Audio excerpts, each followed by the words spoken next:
This is the brief on Ethereum's potential path to $5,000. So Ethereum's been making some waves lately, right? And, it's not just talk.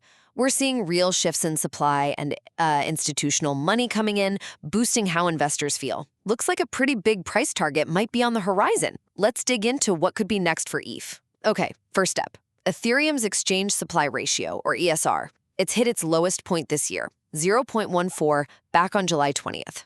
Basically, ESR tells us how much ETH is just sitting on exchanges, ready to be sold.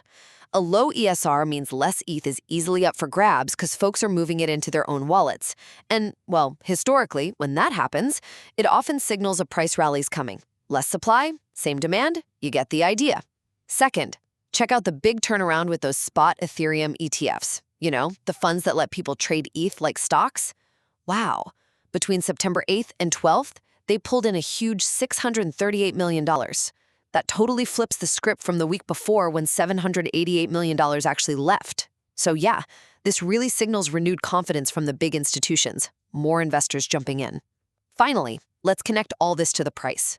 ETH is holding steady above a new support level, like a floor, at $4,664. If it can break past its all-time high, that's $4,957, that could really kick off the climb towards that $5,000 target. Holding that $4,664 line, absolutely crucial for this positive outlook. So, put it all together, less supply in exchanges, money flowing back into ETFs, strong price support, it's building a pretty solid case for Ethereum potentially hitting $5,000.